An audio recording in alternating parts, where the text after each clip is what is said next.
Today we will be dealing with another important tools and techniques, that is neutralization and proportioning, the lecture 05 of module 1, which will basically focus upon the various methods used on for neutralization, the various methods used for proportioning, and the effects of neutralization and proportioning on the industrial wastewater treatment.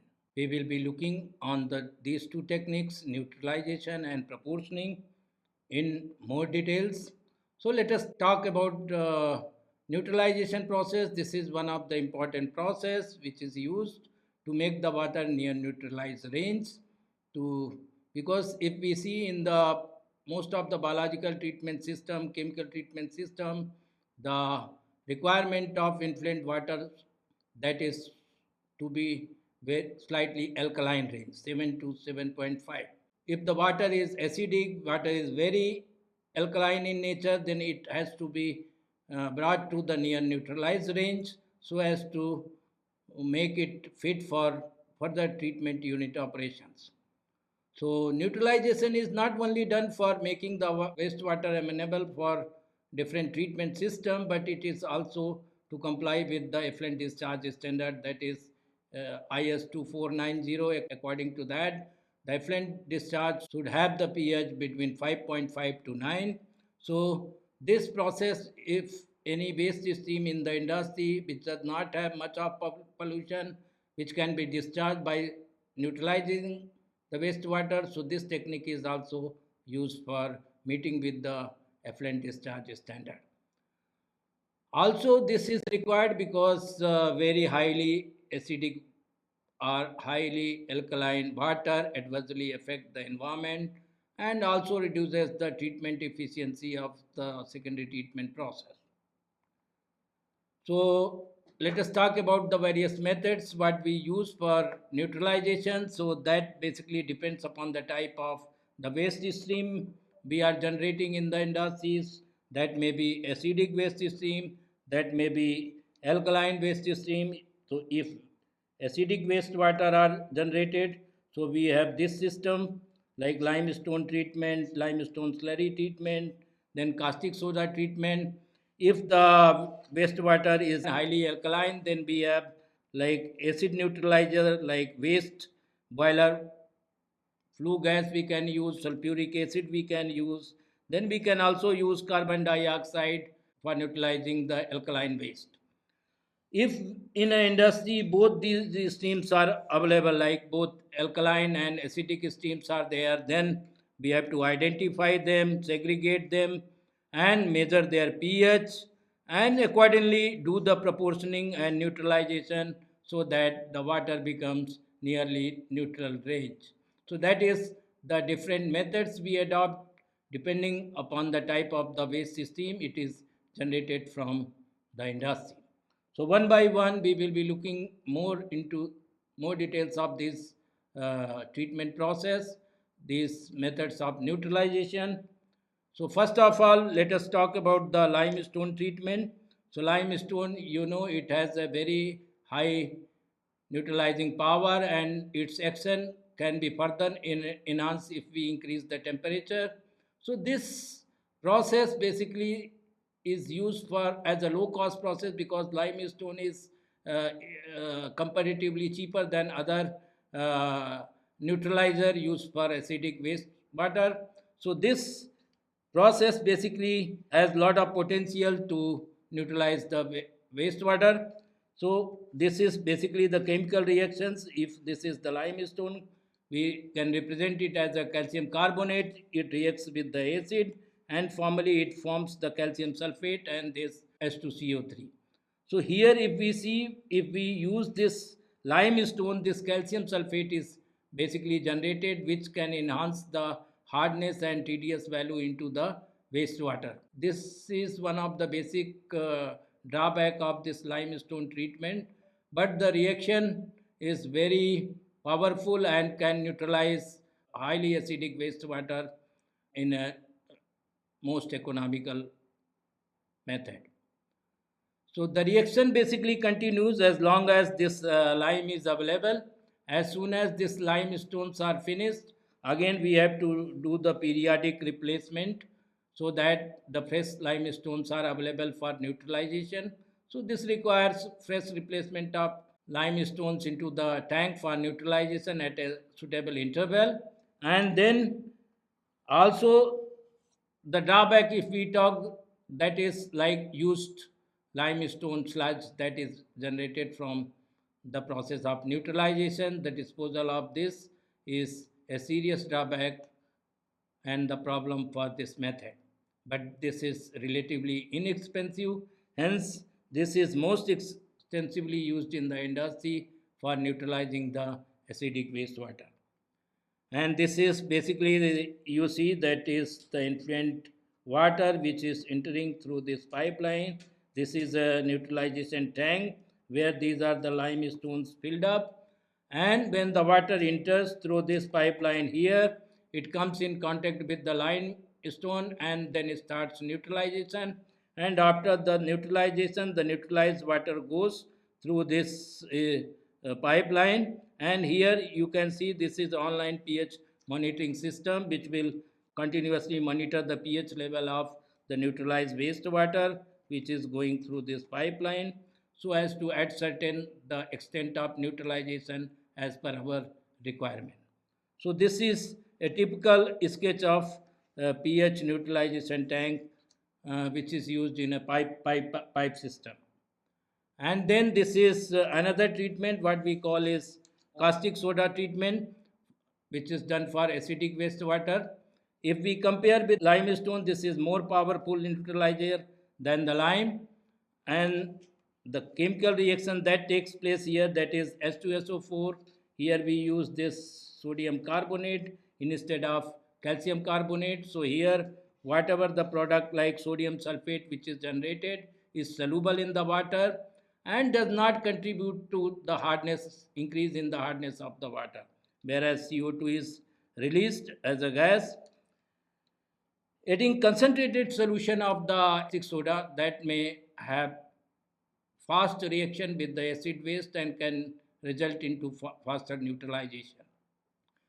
The reaction product, as I discussed, that are soluble in nature but do not increase the hardness. However, this method is relatively costlier because the chemicals what we use, that is caustic soda, which is costlier compared to the limestone. So this is not very extensively used in the industry because of cost economics as compared to the limestone treatment. Then we talk to the another method, that is neutralizing using waste boiler flue gas.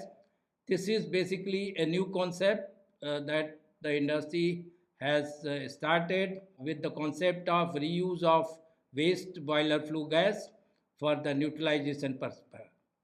So this is based on this chemistry, like it the flue gas contains a lot of carbon dioxide which is dissolved into the water from this carbonic acid, which again reacts with the alkaline wastewater. So this alkaline wastewater, say if it is NOH, so it will form sodium carbonate, and finally this will be converted into sodium bicarbonate.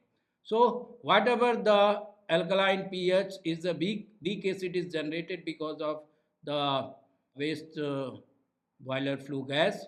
So this helps in neutralizing the alkaline waste streams, reducing its pH to near neutralized range.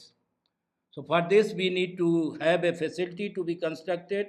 Blower is fitted in the stack which blows flue gases through a pipeline system that carries this to the treatment plant, and then at the treatment plant this is diffused through the air diffuser into the mass of the wastewater for the purpose of neutralization. Then another treatment, that is carbon dioxide treatment, as we have seen earlier. This is CO2 is diffused into the wastewater. This is based on the same principle as the waste boiler feed gases are used. It forms a weak carbonic acid which acts as a good neutralizer, And this method also have very less operational difficulties. So this carbon dioxide treatment is also can be taken as a alternative for the neutralizing the alkaline wastewater. Then we have another treatment for alkaline waste, that is sulfuric acid. Directly we use sulfuric acid to the alkaline waste. So this is a very common method, but is basically expensive because of the cost of sulfuric acid involved into the process. This is the chemical reaction takes. This is sodium hydroxide, which reacts with sulfuric acids to form the sodium sulfate, and then it reduces its pH value. So this is very expensive method, and it is difficult to handle because of its corrosive nature. So this sulfuric acid treatment need to be designed with a great care. The proportioning is basically provided to make the wastewater amenable for the biological treatment system. Like we see, the biological treatment system, mostly we use aerobic treatment system, anaerobic treatment system, which requires different CNP ratio. So if we see for anaerobic treatment system, the CNP ratio means carbon, nitrogen, phosphorus ratio, that must be 300 is to 5 is to 1. While for aerobic treatment system, we require CNP ratio of 100 is to 5 is to 1. So this maintenance of this CNP ratio in the influent water, that can be done by this technique, that is called the proportioning. Also, to discharge the industrial wastewater into the municipal sewer, like for a small scale industry, if they are not able to meet with the treatment plant, then they have to discharge their wastewater to nearby municipal sewer. So that sewer, they also have regulatory standard, that is IS 2490, that the wastewater should be proportioned in such a way that they should not exceed their effluent discharge standards. So this is mostly required in case of small scale industries, and also to protect municipal wastewater or the industrial wastewater against the sudden overdose of the chemical that may inactive the bacteria that may adversely affect the process. To facilitate this process of proportioning, we need to have design a holding tank and with a variable speed pump to control the effluent discharge so that the proper proportioning of the flow in the tank can be obtained, and a proportion and finally mixed wastewater that will go as a effluent for the treatment system. So how this proportioning is performed, how the flow is mixed, how the calculations are done, for that we have taken few examples both on the neutralization and proportioning techniques. So one by one we will be looking on different numericals. So this is numerical 1. If we see a solution of zinc hydroxide containing 10 raised to the power minus 3 molar of zinc has a solubility product of 8 into 10 raised to the power minus 8.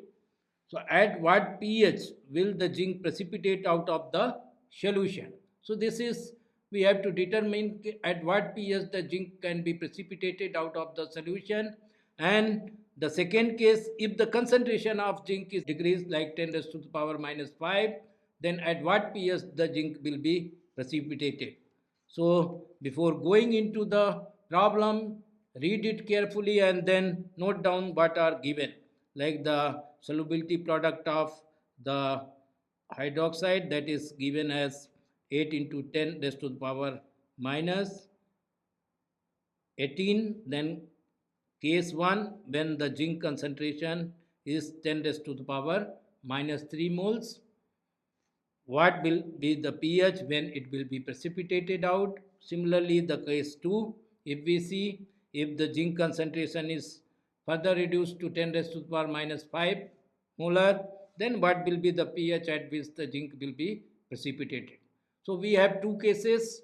So one by one we will be solving the this uh, we will try to determine the required pH for precipitation of zinc.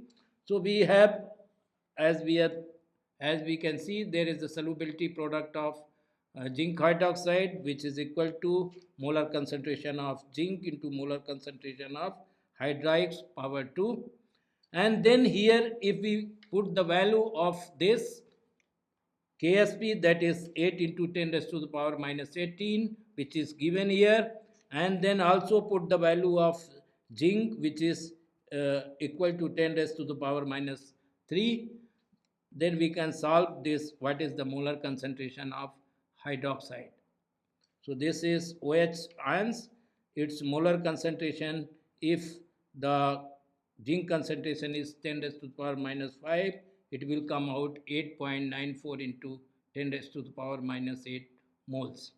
Now we already know this H ions into molar concentration of H ions into molar concentration of OH ion, that is equal to 10 raised to the power minus 14. So if we put the OH value here in this equation, so what we will get, what is the H plus ion concentration, that is 1.12 into 10 raised to the power minus 7 moles. So this is for case 1 when the concentration of zinc is 10 raised to the power minus 3 moles. So once we have determined this H plus ion concentration, we can find out the pH of the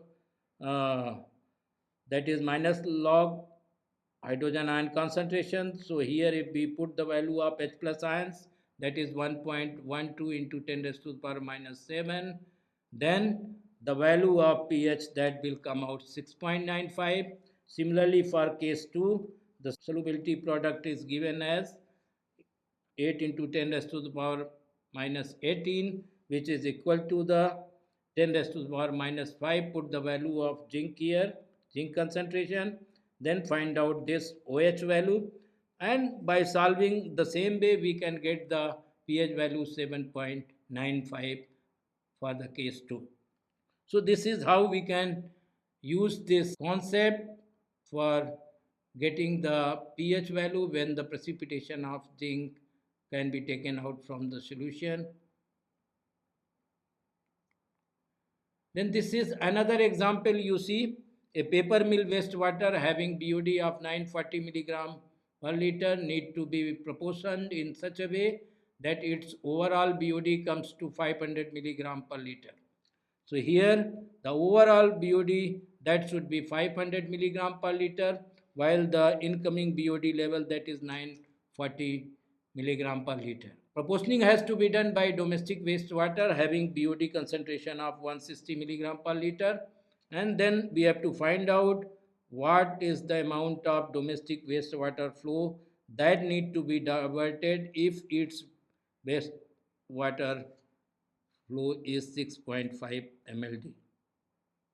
So here what we can see is we have given the flow of the paper mill wastewater. Let us take this is Q1. Q1 is equal to 6.5 mld, and similarly the concentration of incoming paper mill wastewater BOD, that is 940 milligram per liter.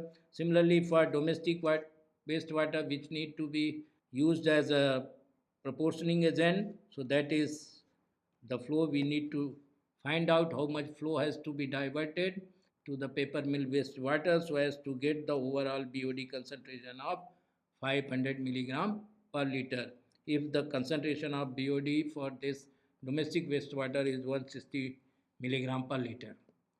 So in this case, if we see, we can find out the ratio of the two, that is C1 by C2, where C1 is the concentration of BOD in the paper mill wastewater, C2 is the concentration of BOD in the domestic wastewater. The ratio of the two, if we see, that is 5.875. Means this C1, that will be equal to 5.875 times of concentration of domestic wastewater.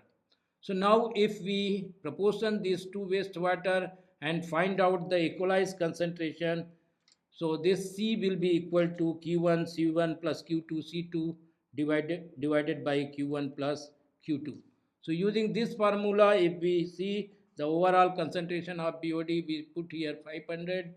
Q1 we have to determine what should be the flow of the domestic wastewater. So Q1 into 5.875, this is the concentration of The paper mill wastewater we keep here in terms of domestic wastewater concentration by replacing the value of C1 equal to 5.875 here, and then Q2C2 divided by Q1 plus Q2. If we solve this, put the value, we will get Q2 is equal to 1.23 into 6.5, that is equal to 7.99 mld.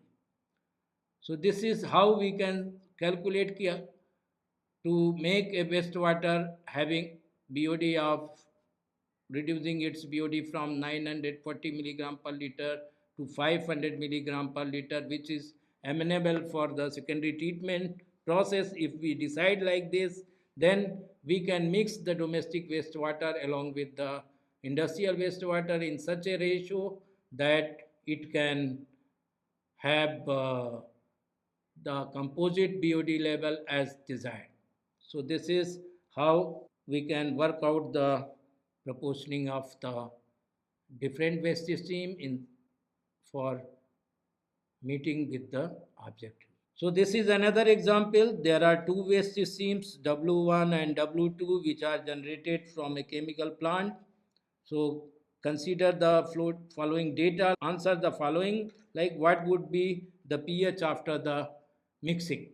If the two streams W1 and W2 having different flow, having different pH, having different BOD value are mixed together, what would be the pH of the mixed wastewater? And then again another problem is given that what amount of 10, suppose the pH is not near neutral, so what amount of this 10 molar of NOH is required to bring the pH of equalized flow to 7.5. So after mixing, you want to get the pH of the mixed wastewater equal to 7.5. So how much of 10 molar NOH is required?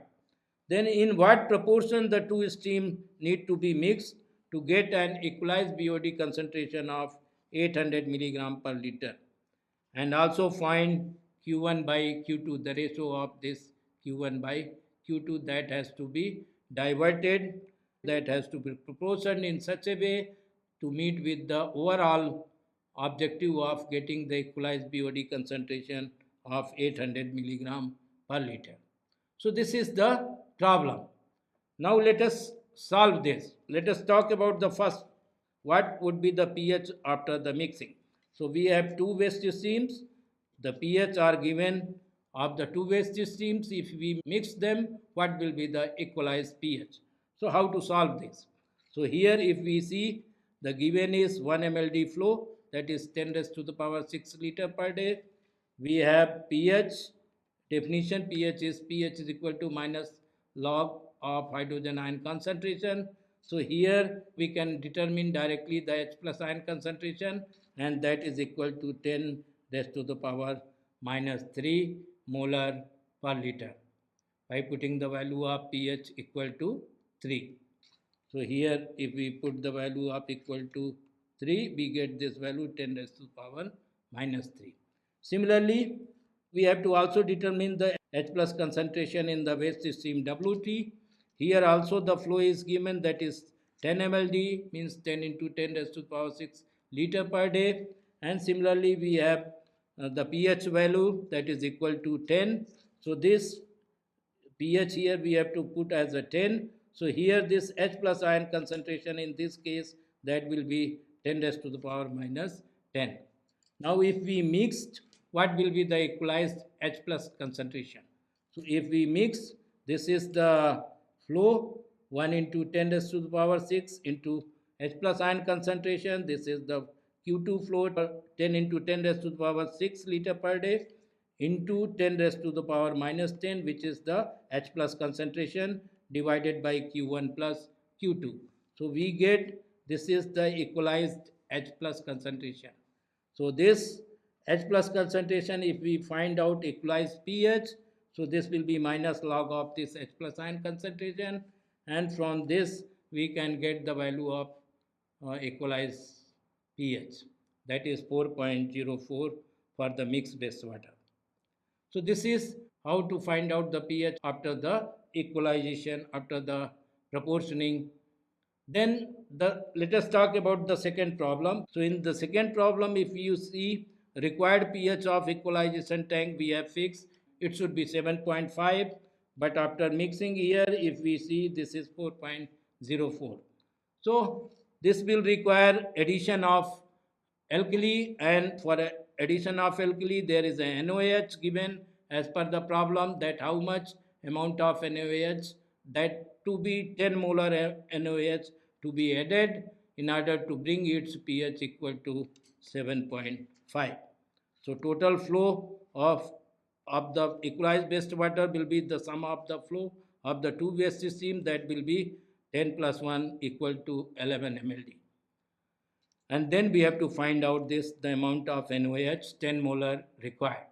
So for this we know that is the required pH is 7.5. So from here we can get the H plus ion concentration.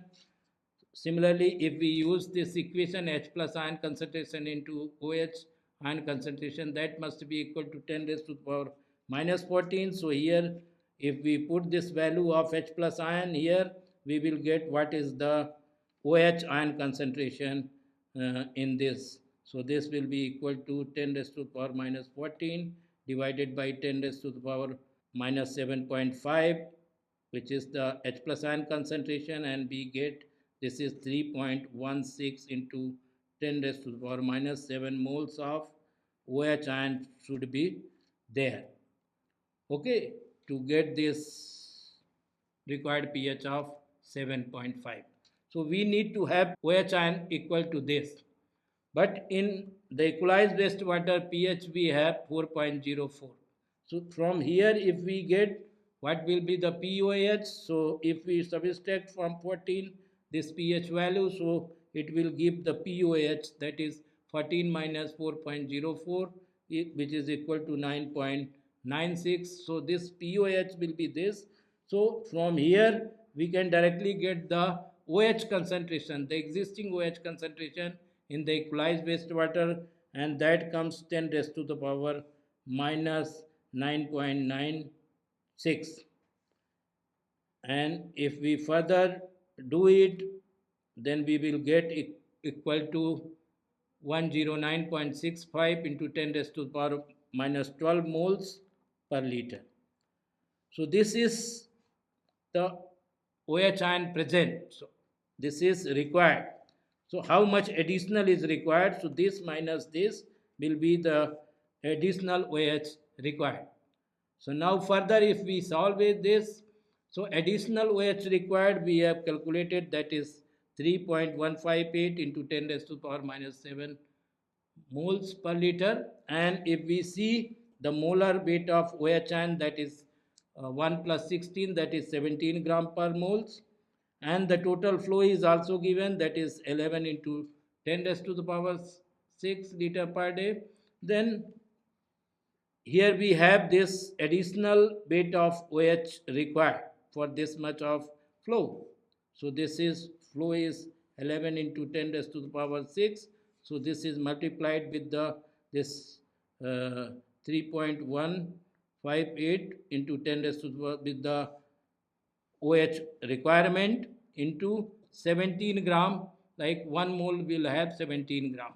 So this much weight of additional OH will be required. This comes to 59.05 gram per day.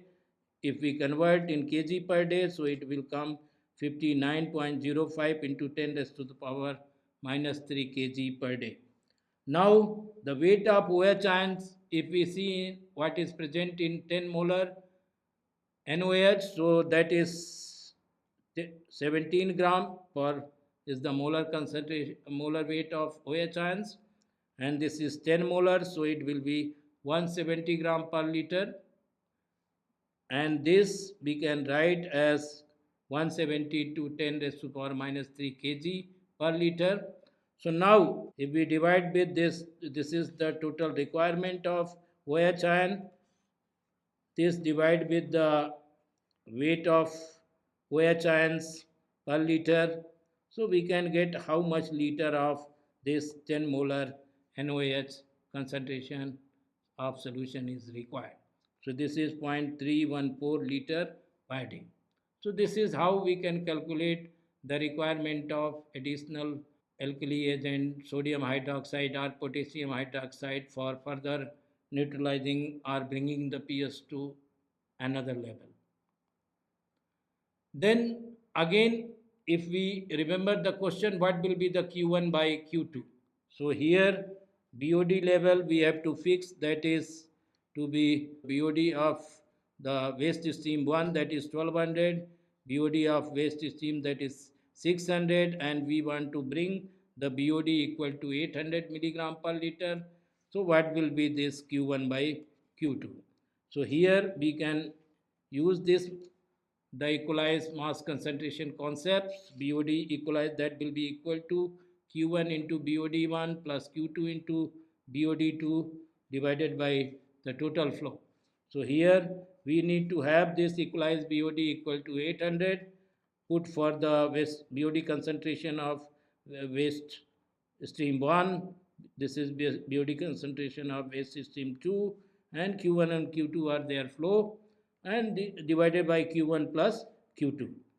And now after solving this, we can get this Q1 by Q2, that must be equal to 1 is to 2. Means 1 is to 2 ratio, the waste stream should be mixed so as to get this equalized BOD of 800 milligram per liter. So these are few examples we have done in this lectures. Similarly, there will be many more examples that you can refer into these references and practice at your home. Thank you.